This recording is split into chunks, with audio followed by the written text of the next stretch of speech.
Hello बच्चों, let's read the given question. The question says a narrow monochromatic beam of light of intensity I is incident on a glass plate as shown in figure. Another identical glass is kept close to the first one and parallel to it. Each glass plate reflects 25% of the light incident on it and transmits the remaining. The ratio of the minimum and the maximum intensities in the interference pattern formed by the two beams obtained after one reflection at each plate is 1:n. We need to find the value of n. So in this particular question, हमसे first of all we are interested in finding the ratio of minimum and maximum intensity. So we need to recall the formula for that. तो हम लिख सकते हैं as a key concept. We can write the ratio of minimum intensity to maximum intensity can be written as under root of I. Let's suppose दो जो जिनके बारे में बात हो रही है, दो बीम ऑफ लाइट, एक की इंटेंसिटी I1 है, एक की I2 है, और whichever greater we can say, अगर मैं मान लूँ I1 is greater than I2, so we can write under root I1 minus under root I2 upon under root of I1 plus under root of I2, alright, और इसका the whole square. So this is what the formula हम use करने वाले हैं to solve this problem. So as per the given question we need to understand कि हमें दो glass plates given है. So let's suppose these are the two glass plates, और अब यहाँ पे क्या हो रहा है, एक लाइट इंसिडेंट हुई है यहाँ पे, ऑलराइट, एंड लेट्स से इसकी इंटेंसिटी हमें आई गिवन है. अब क्वेश्चन में बोल रहा है कि इट इज़ रिफ्लेक्टिंग 25%. सो ये 25% रिफ्लेक्ट हो गई, ऑलराइट, ये 25% रिफ्लेक्ट हुई है. सो लेट्स सपोज ये बन गई हमारी इंटेंसिटी I2, और 75% जो है इट इज़ इंसिडेंट, ट्रांसमिट हो चुकी है 75%. सो वी कैन से 75% ट्रांसमिट हो गई है लाइट, ऑलराइट. अब यहाँ से 75% ट्रांसमिट होने के बाद again it will get reflected. तो थोड़ा सा हम बड़ा कर लेते हैं. सो अगेन ये रिफ्लेक्ट होगी,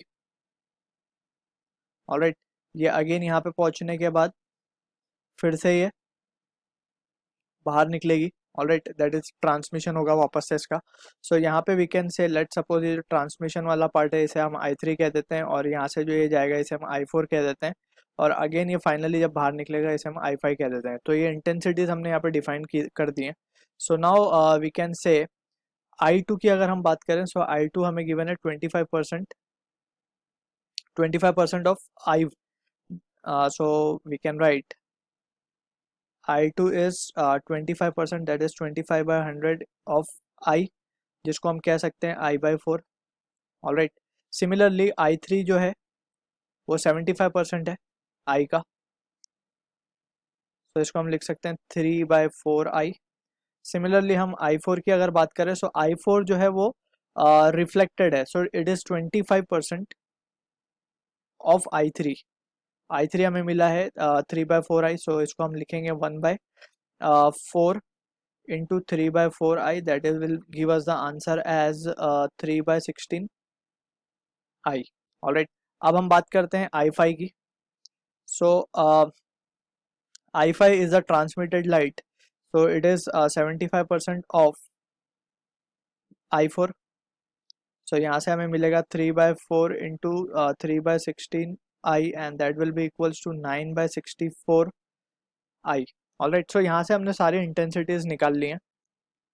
सो now as per the question हमसे पूछा गया है कि the ratio of minimum and maximum intensity in the interference pattern form by two beams obtained one after one reflection at each plate is 1/n. So basically हमसे ratio पूछ रहा है I2 और I5 का, बिकॉज यही दो raise हैं जो आगे जाके इंटरफियर होने वाली हैं, ऑलराइट, और उनकी इंटेंसिटीज का हमें रेशियो कैलकुलेट करना है.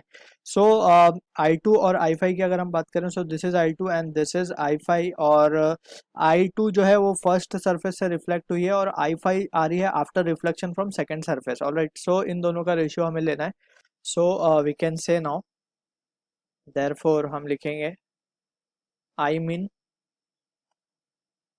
बाय I max, और इसका रेशियो जो हमें गिवन है that is 1/m 1/n, and that will be equals to under root of I I2, that is I/4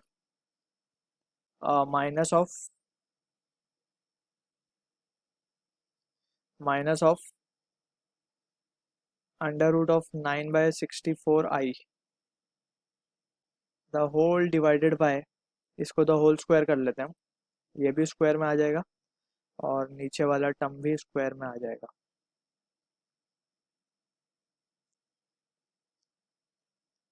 alright, अब इसके बाद जो होगा that we need to solve it further. अब एक्सपांशन का फॉर्मूला यहाँ पे we can apply, so we can say therefore 1/n will be equals to, ये हो जाएगा हमारा i/4 और ये हो जाएगा हमारा माइनस ऑफ 9/64i और ये हो जाएगा हमारा यहाँ पे plus and minus of 2 under root of this can be written as 9i² by 64, 64 into 4 will be equals to 230.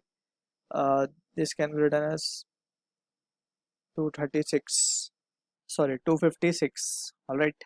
और इसके नीचे we can say in the denominator we can write i/4 minus of 9/64i, यहाँ पे plus होगा दोनों में, and it will be again 9i² by 256. So therefore we can say 1/n will be equals to, ये हमारे पास हो जाएगा i/4 plus of 9/64 और माइनस ऑफ 9 का हो जाएगा 3i/16, यानी कि ये हो जाएगा 3i/8 और सिमिलरली डिवाइडेड बाय, यहाँ पे हो जाएगा ये i/4 प्लस ऑफ 9/64, यहाँ पे भी i है, 9/64i plus of this will again become 3i/8। So अब सिंप्लीफाई इसको जब हम करेंगे so we will be getting, अब हम यहाँ पे एलसीएम ले सकते हैं, सो यहाँ पे ये हो जाएगा 64 विल बी द एलसीएम, सो यहाँ पे हम लिख सकते हैं कि this will be 16i plus 9i 25i, 25i में से अगर हम 25i में से 24i माइनस कर दें सो i/8 i/64 एंड नीचे जो होगा वो होगा again 25, 25 plus of 24 will be 49 i/64। सो यहाँ से i और 64 ये सब चीज़ें कैंसल आउट हो जाएंगी, so we are left with 1/49। Alright, so therefore we can say the value of n comes out to be 49. So this is the answer to the given question. I hope you understood the solution. All the best.